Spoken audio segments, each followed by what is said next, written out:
Hello മക്കളെ, once again welcome back to Eduport. എല്ലാ മക്കൾക്കും ഒരിക്കൽ കൂടി എജുബോർഡിലേക്ക് സ്വാഗതം. എൻ്റെ മക്കളോട് എനിക്ക് പ്രത്യേകിച്ച് ഒരു കാര്യം പറയാനുള്ളത്, പരീക്ഷയ്ക്ക് പലപ്പോഴടി ചോദ്യം വരും. പക്ഷേ ആ ചോദ്യം കണ്ടു കഴിഞ്ഞാൽ എന്ത് ചെയ്യും, നമുക്ക് തോന്നാറില്ല ചെയ്യാൻ. പലപ്പോഴും നമുക്ക് തോന്നില്ല. കാരണം എന്താ പറയുക, ഇത് വേണ്ട, എന്തിനാപ്പം, ഞാനല്ലാതെ എനിക്ക് കുറേ മാർക്ക് കിട്ടി. പക്ഷെ ഞാൻ പറയട്ടെ, സിമ്പിളായിട്ട് 2 മിനിറ്റ് മാക്സിമം പോയാൽ 2 മിനിറ്റ് കൊണ്ട് നിങ്ങൾക്ക് ചെയ്യാൻ പറ്റുന്ന ഒരു ചോദ്യമാണ് മണി ആൻഡ് ബാങ്കിങ് എന്ന് പറയുന്ന ചാപ്റ്റർ എന്നുള്ള ചോദ്യം. ഓക്കെ, അപ്പോൾ ചോദ്യം ഏതെന്ന് ഞാൻ കാണിച്ചു തരാം. ഇത് ആക്ച്വലി സിമ്പിൾ ചോദ്യമാണ്. പക്ഷെ എന്ത് ചെയ്യണം, നിങ്ങൾ അതിൻ്റെ ജസ്റ്റ് ഒരൊറ്റ കാര്യം പഠിച്ചു.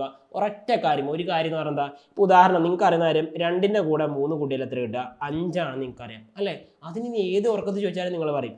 അതേപോലെ 10ന്റെ കൂടെ 2 കൂട്ടിയാൽ 12 ആണെന്ന് നിങ്ങൾക്കറിയാം. അതുപോലെ ഒരു സിമ്പിൾ ആയിട്ടുള്ള ഒരു ഇക്വേഷൻ നിങ്ങൾ പഠിച്ചേക്കണം എന്ന് മാത്രം. ഓക്കെ അല്ലേ? റെഡിയാണ്, നമുക്ക് നേരെ സ്റ്റാർട്ട് ചെയ്യാം. ഫസ്റ്റ് ഓഫ് ഓൾ ആ ക്വസ്റ്റ്യൻ ഞാൻ കാണിച്ചു തരാൻ നോക്കിക്കോളൂ. ഇക്കഴിഞ്ഞ നിങ്ങളുടെ മോഡൽ എക്സാമിന് 2026 നിങ്ങളുടെ മോഡൽ എക്സാമിന് ചോദിച്ചിരിക്കുന്ന ചോദ്യമാണത്. ചോദ്യം എങ്ങനെയായിരുന്നു? എ പേഴ്സൺ ഡെപ്പോസിറ്റ് ₹10,000 സാറേ ഈ ചോദ്യം ഞാൻ മറക്കൂല. എന്താ കാരണം? സാറേ ഈ ചോദ്യം എനിക്ക് നല്ല ഓർമ്മയുണ്ട്. കാരണം അതാണ് ഞങ്ങൾക്ക് ഇവിടെ പണി കിട്ടിയ ബാലൻസ് ഷീറ്റിന്റെ ചോദ്യമല്ല സാറേ. ഈ ചോദ്യം ഞാൻ മറക്കൂല. ഇതാണ് നിങ്ങൾ പറഞ്ഞ സിമ്പിൾ ചോദ്യം. ഈ സിമ്പിൾ ചോദ്യം എനിക്ക് വേണ്ട സാറേ എന്ന മൈൻഡിലായിരിക്കും നിങ്ങൾ നിൽക്കുക. ഞാൻ പറയട്ടെ, അത് പറയാനല്ല ഞാൻ ഇവിടെ വന്നത്. അത് പറയാനല്ല വന്നത്. പകരം അതിൻ്റെ തൊട്ട് താഴെ ഒരാളെ കണ്ടത് നിങ്ങൾ, വേറെ ഒന്നുമല്ല. അതിൻ്റെ തൊട്ട് താഴെ ഒരാൾ കാണാൻ പറ്റും, calculate money multiplier for the banking system, അല്ലെങ്കിൽ ബാങ്കിങ് സംവിധാനത്തിൻ്റെ പണഗുണകം അല്ലെങ്കിൽ മണി മൾട്ടിപ്ലയർ കണക്കാക്കാനുള്ള ചോദ്യമാണ്. അപ്പോൾ പരീക്ഷയ്ക്ക് വന്ന ചോദ്യത്തിൽ നമുക്ക് ചോദിക്കുന്നത് എന്താണ്? മണി മൾട്ടിപ്ലയർ കാണാനുള്ള ചോദ്യം. മണി മൾട്ടിപ്ലയർ എത്രയാണെന്ന് വെച്ചാൽ അത് കാണാനുള്ള ചോദ്യം. അപ്പോൾ പരീക്ഷയ്ക്ക് മണി മൾട്ടിപ്ലയർ ആദ്യമായിട്ടാണോ? അല്ല. ഇത് 2025 ക്വസ്റ്റ്യൻ പേപ്പറിലാണ്. 2025 ക്വസ്റ്റ്യൻ പേപ്പറിൽ 1 മാർക്കിന് 1 വേർഡിൻ്റെ സൈഡിൽ നിന്നുണ്ടായ ചോദ്യമാണ്. അപ്പോൾ നോക്ക് നിങ്ങൾ, 5 മാർക്കിൻ്റെ ചോദ്യത്തിൽ ഇക്കഴിഞ്ഞ മണി മൾട്ടിപ്ലയർ സിസ്റ്റത്തിന് മാത്രം 2 മാർക്കിന് ചോദിച്ചു. മുൻപ് കഴിഞ്ഞ വർഷത്തെ പരീക്ഷയിൽ 1 മാർക്കിന് 1 വേർഡ് ക്വസ്റ്റ്യൻ വന്നിട്ടുണ്ട്. അപ്പോൾ ഞാൻ മിനിമം പറയാൻ നിങ്ങൾക്ക് ക്വസ്റ്റ്യൻ്റെ നിലവാരം അനുസരിച്ചാണ്. മിനിമം ഏറ്റവും ചുരുങ്ങിയത് 2 മാർക്ക് കിട്ടും. മിനിമം 2 മാർക്കെങ്കിലും കിട്ടും. അപ്പോൾ ഇതൊരു ഈസി ആയതുകൊണ്ടാണ് ഇവിടെ 1 മാർക്ക് മാത്രം കൊടുത്തത്. എന്തായാലും കുഴപ്പമില്ല, നമുക്ക് ഈ ഒരു ചോദ്യം ചെയ്തു നോക്കാം. അതിനാദ്യം നിങ്ങൾ ചെയ്യേണ്ടത്, മണി മൾട്ടിപ്ലയർ കാണാൻ ഒരു ഇക്വേഷൻ ഉണ്ട്. നമ്മൾ സാധാരണ സ്മോൾ ലെറ്റർ M അഥവാണ് നമ്മൾ എന്ത് ചെയ്യുക, മണി മൾട്ടിപ്ലയർ എന്ന് പറയാം. എന്ന് വെച്ച് കഴിഞ്ഞാൽ പണത്തിൻ്റെ ഗുണകം. ഈ മൾട്ടിപ്ലയർ എന്ന് പറഞ്ഞാൽ എന്താ പറയുക, ഇരട്ടിപ്പിക്കുക എന്നൊക്കെയാണ് ഉദ്ദേശിക്കുന്നത്. അപ്പോൾ പണത്തിൻ്റെ ഗുണം കാണാനുള്ള ഇക്വേഷനാണ് M = 1/CRR. ഇതാണ് നമ്മുടെ ഇക്വേഷൻ. ഞാൻ പറഞ്ഞില്ല നിങ്ങളോട് 2 × 3 എന്ന് പറഞ്ഞു കഴിഞ്ഞാൽ 5 ആണ്. അതുപോലെ ഒരു സിമ്പിൾ ഇക്വേഷൻ എന്ന് പഠിക്കണം പറഞ്ഞേ. അത് ഈ സാധനമാണ് പഠിച്ചേക്കാൻ പറഞ്ഞത്. M = 1/CRR. ഇനി അടുത്ത കാര്യം, നമുക്ക് പരീക്ഷയ്ക്ക് CRR പെർസെൻറ്റേജിലേക്കാണ് തന്നിട്ടുണ്ടാവുക. നോക്കിയേ, ഇവിടെ കണ്ടോ, ക്യാഷ് റിസർവ് റേഷ്യോ ഈസ് 10%. അതേപോലെ മുൻപത്തെ ക്വസ്റ്റ്യൻ കണ്ടോ, ക്യാഷ് റിസർവ് റേഷ്യോ 20% എന്നൊക്കെയാണ് തന്നിട്ടുണ്ടാവുക അല്ലേ.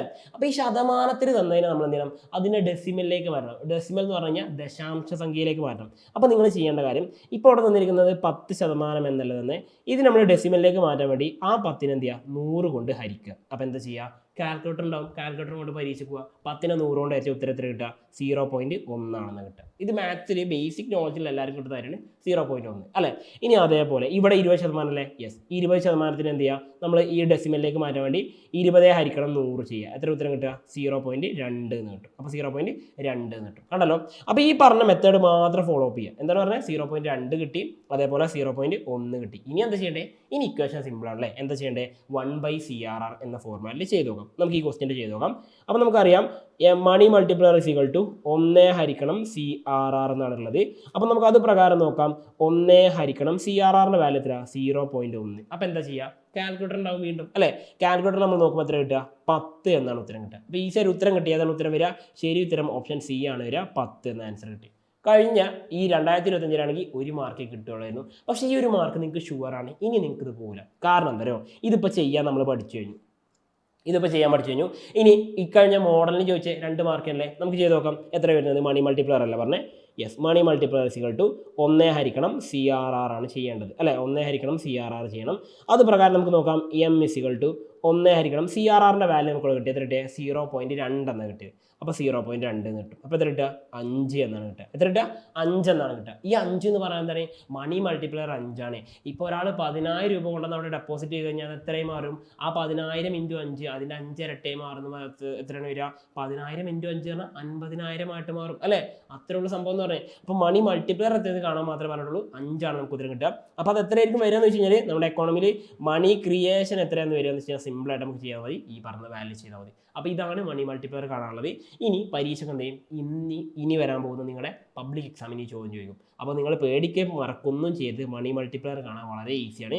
1 ഹരിക്കണം CRR, 1 ഹരിക്കണം CRR = മണി മൾട്ടിപ്ലയർ. അങ്ങനെയാണെങ്കിൽ നിങ്ങൾക്ക് ഞാനിവിടെ ചോദ്യം തന്നു പോവുകയാണ്, നിങ്ങളവിടെ തൊട്ട് താഴെ കമൻറ്റ് ബോക്സിൽ കമൻറ്റ് ചെയ്ത് കേട്ടോ. ചോദ്യം ഇതാണ്, if CRR = 25% calculate money multiplier. Okay, money multiplier എത്രയായിരിക്കും നിങ്ങൾ കമൻറ്റ് ചെയ്യണം. ഓക്കെ, അപ്പോൾ CRR 25% എങ്കിൽ മണി മൾട്ടിപ്ലയർ എത്രയായിരിക്കും ജസ്റ്റ് നിങ്ങളൊന്ന് കമൻറ്റ് ചെയ്യുക. അപ്പോൾ ചെയ്യാനുള്ള ഇക്വേഷൻ മറക്കണ്ട, M = 1 ഹരിക്കണം CRR. ആരും എന്ത് ചെയ്യരുത് 1 ഹരിക്കണം 25 എന്ന രീതിയിലേക്ക് പോകരുത് മക്കളെ. കാരണം എന്തിനും ആദ്യം ഇതിനെ ഡെസിമലിലേക്ക് മാറ്റണം. അപ്പോൾ ഡെസിമലിലേക്ക് മാറ്റാൻ എന്താണ് ചെയ്യേണ്ടത്, ഞാൻ പറഞ്ഞു ഏതൊരു സംഖ്യയാണ് വേണ്ടില്ല അതിനെ നമ്മൾ 100 കൊണ്ട് ഹരിച്ചാൽ എന്ത് ചെയ്യും, ഡെസിമലിലേക്ക് മാറി കിട്ടും. അപ്പോൾ ഈ ഒരു ഉത്തരം എന്ത് ചെയ്യും, നിങ്ങൾ തൊട്ടതായ കമൻറ്റ് ബോക്സിൽ ചെയ്തു വെക്കുമെന്ന് ഞാൻ വിശ്വസിക്കുന്നത്. അപ്പോൾ വീണ്ടും പുതിയൊരു വീഡിയോ ആയിട്ട് കാണുന്നതായിരിക്കും. Once again it's me Salsabeen signing out from Eduport. Happy learning all. By.